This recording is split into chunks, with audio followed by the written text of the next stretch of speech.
তো সম্মানীয় দর্শক বন্ধু, আজকে নিয়ে এলাম যে দোতলা বিল্ডিং এর F2R অর্থাৎ ফাউন্ডেশন থেকে রূপ পর্যন্ত, অর্থাৎ কলামের ব্যাস থেকে বিল্ডিং এর ছাদ পর্যন্ত স্টেপ বাই স্টেপ একটা দোতলা বিল্ডিং তৈরি করতে হলে আমাদের যে কাজগুলো করতে হয় তার যে ডিটেলস ভিডিও সিরিজ, সেই ভিডিও সিরিজে আজকে সেকেন্ড পার্ট ভিডিও।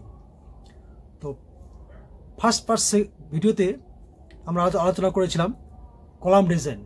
প্রথমে কলাম ডিজাইন, কলামের সাইজ কত দিব, কলামের যে ভার্টিক্যাল রডগুলো সেগুলো কত এর দেওয়া হবে এবং ব্যাস সম্পর্কে এবং টাইপিং পর্যন্ত আমরা ডিটেলস আলোচনা করেছিলাম।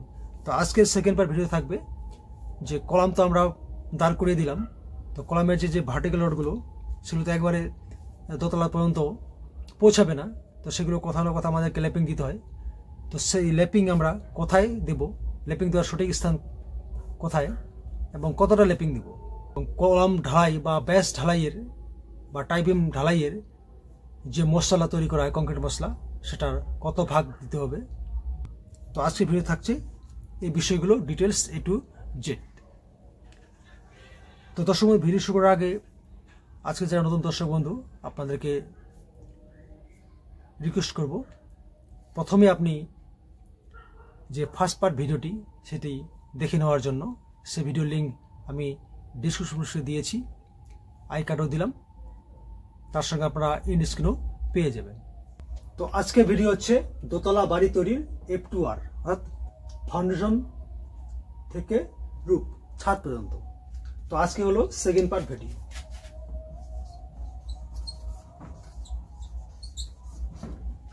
সেকেন্ড পার্ট ভিডিও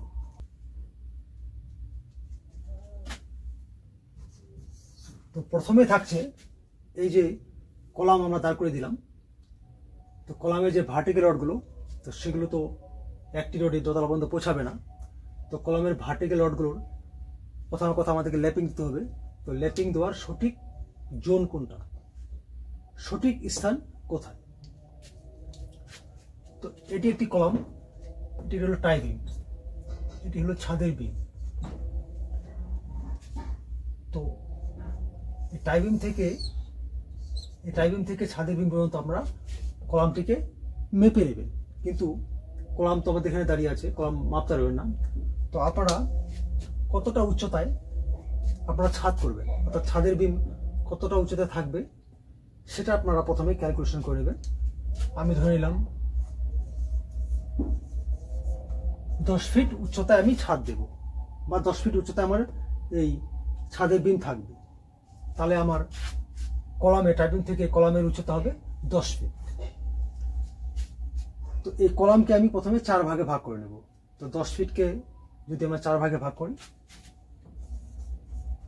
হবে 2.5 ফিট, তাহলে টাইপিং থেকে 1 ভাগ 2.5 ফিট, এবং উপর থেকে যেখানে ছাদের বিম আছে সে থেকে 1 ভাগ ছেড়ে দিয়ে মাঝের যে 2 ভাগ আছে, মাঝের যে 2 ভাগ, এই 2 ভাগের মধ্যে কলামের ভার্টিক্যাল রডের লেপিং দেওয়ার সঠিক স্থান। এখানে বলে রাখা আমি, আমাদের কলাম হলো রেক্টেঙ্গুলার অর্থাৎ 4 কোণা। তো একটি 4 কোণা কলামে 4টি ভার্টিক্যাল রড থাকে মিনিমাম। কিন্তু আমরা যে ফার্স্ট পার্ট ভিডিওতে আলোচনা করেছি যে দোতলা এই বাড়ির ক্ষেত্রে আমাদেরকে 10 বাই 12 ইঞ্চি কলাম আমরা ডিজাইন করেছিলাম। তো সেখানে ভার্টিক্যাল রড আছে 6টি। তো এক্ষেত্রে এই কোণার রড আপনারা ল্যাপিং এই স্থানে করবেন। সবগুলো ভার্টিক্যাল রডের ল্যাপিং এক জায়গায় আপনারা দেবেন না, এখানেও আপনারা 2 ভাগে ভাগ করে নেবেন, এবং এই যে দুপাশের ভার্টিক্যাল রডগুলো সেগুলোকে আবার আপনারা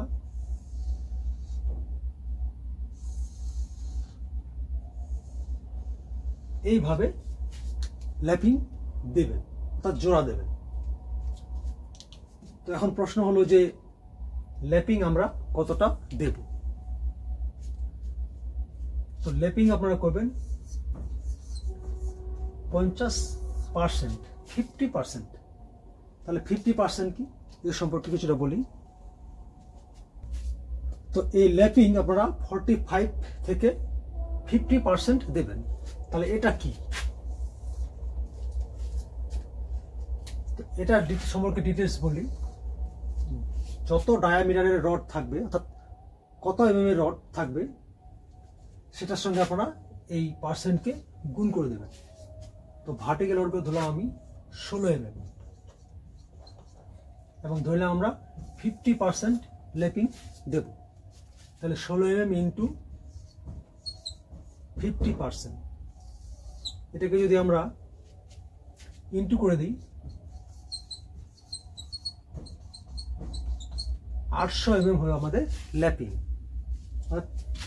এটি একটি ভার্টিক্যাল রড, এর উপরে আমরা এভাবে জাগল দিয়ে রডটিকে জোড়া দেব। তাহলে এই যে ল্যাপিং, এই যে জাগল দিয়েছি আমরা, এটা হবে 800 এমএম।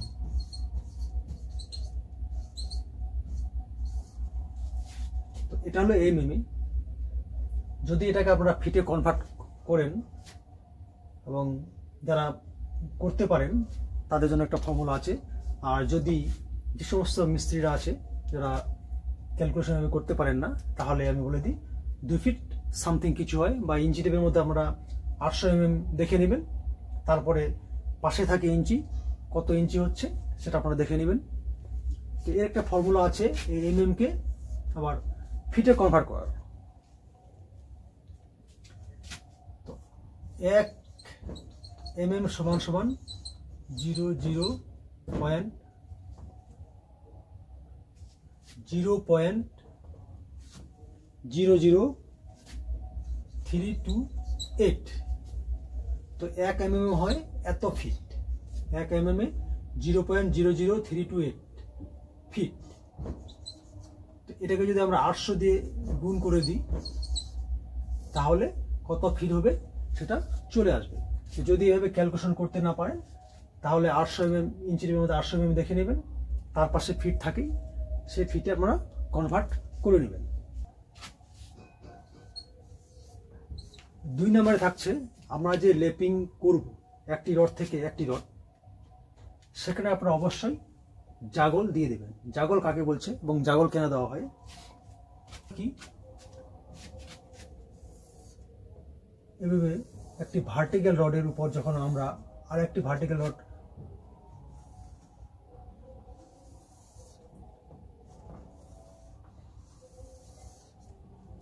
জোড়া দিই, তো একটি রডকে এভাবে নিয়ে গিয়ে এভাবে যে বেঁকিয়ে দেওয়া হয়, তো এটাকে বলছে জাগল। এবং নিচের ভার্টিক্যাল রড এইভাবে থাকে। তো জাগল কেন দেওয়া হয়, কেন কি এই 4 কোণা রেক্টেঙ্গুলার যে কলাম, সে কলামের যে রিং থাকে এই রেক্টেঙ্গুলার, তো এইভাবে ভার্টিক্যাল রডগুলো যে থাকে একটি নির্দিষ্ট প্রপার ডিস্টেন্সে থাকে।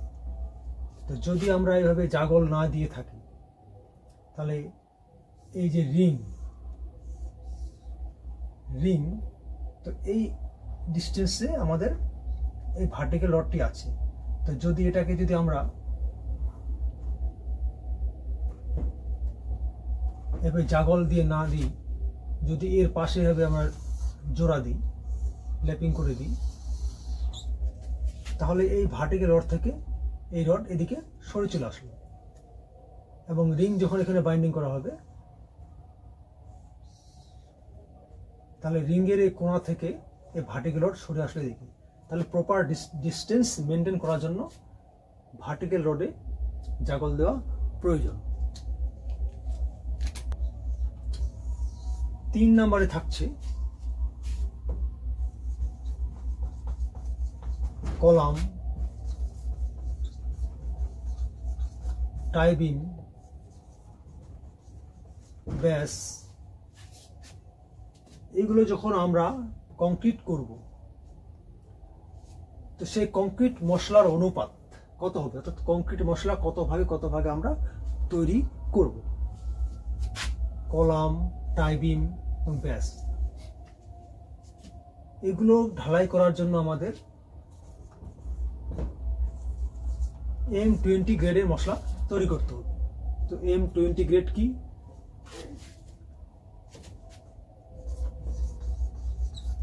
গিটি অর্থাৎ কোর্স এগ্রিগেট,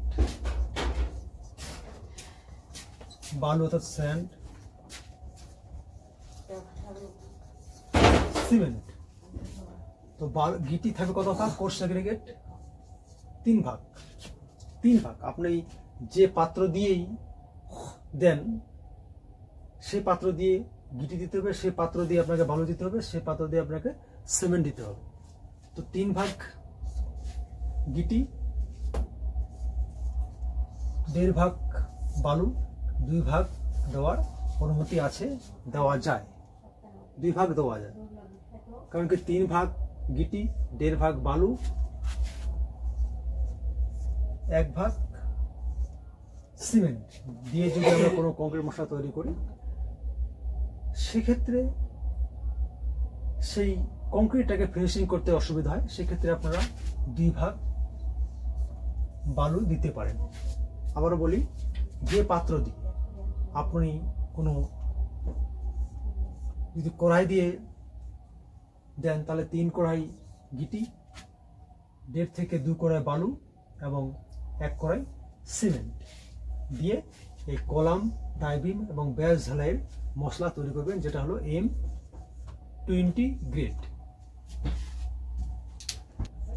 4 নম্বর থাকছে লিল্টার বিম।